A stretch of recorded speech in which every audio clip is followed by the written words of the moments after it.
I have a brand new Aubrey. book called Smarter, Not Harder. And after 8 years of running the world's first biohacking center, which allows you to change your biology, I've run it for 8 years underneath Arnold Schwarzenegger's office. It's called Upgrade Labs. And it's been very successful. Now it's a franchise, and we're opening dozens of them across the country. You can go to ownandupgradelabs.com, and it's possible to have your own franchise there.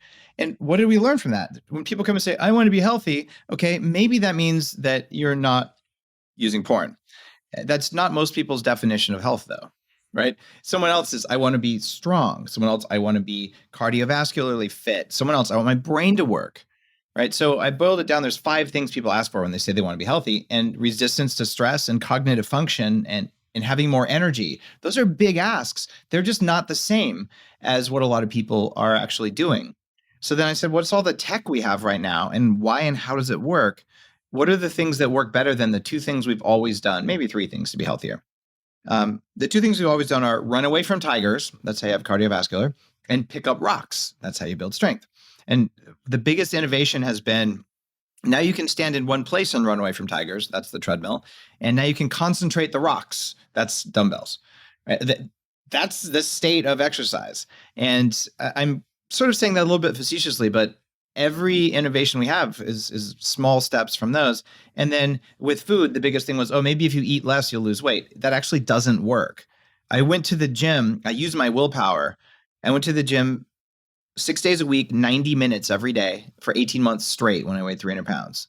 And at the end of 702 hours of slogging it out on a low fat, low calorie diet, I still weighed 300 pounds and had a 46-inch waist. So what I did is I used willpower and trying to do what was supposed to work, and it didn't work. And my immediate thought was, I'm a moral failing. I just didn't try hard enough. I should eat even less lettuce because that's all that's left on my plate. And I actually believe that. Like, it's because I'm weak. And then I was like, wait a minute, this advice is bad advice. I'm going to do what works. I'm going to measure what works. And I've been a raw vegan. I've tried all the different diets. I ended up making my own to recover from some of the damage that I did when I was a vegan and when I did unending keto as well. Neither of those makes you healthy. And what I realized throughout all of this is that you're not always in charge of your decisions. And there is something called the meat operating system that I introduce in Smarter, Not Harder. By now, everyone listening understands that sometimes there are urges. And the urge can be to sit on the couch and watch Netflix instead of go to the gym. It can be to pick up porn that's everywhere. It can be to pick up the bottle, whatever it is, right? And that's an urge. And is that urge you? I will tell you straight up, it's not you. It's your operating system. So can I prove there's such a thing, or is this just a moral excuse for something? I can prove it. When you are about 18, there is a quarter-second lag time between when something happens and when your brain gets the first electrical signal that it happened. So if I snap my fingers, you hear it right away, maybe the speed of sound till it gets there. But in reality, if we have electrodes on your brain, and I do this, my 40 Years of Zen company does brain upgrades for like the world's biggest entrepreneurs, 5 days in Seattle, right? Like full-on brainwaves. Well, if you're 18, there's a quarter-second lag time. If you're 40, there's a 350 millisecond. In other words, a quarter to a third of a second of lost time that's invisibly lost because I can't see it, you can't see it, but I can measure it. Your operating system is editing out a third of a second of reality. You can't see it. People don't know too. Right in the middle of each eye, there's a dime-sized blind spot. Can you see yours? Yeah, me either. There's some creepy dude in there who's actually changing what you're allowed to see and hear, and even what you feel based on what it wants.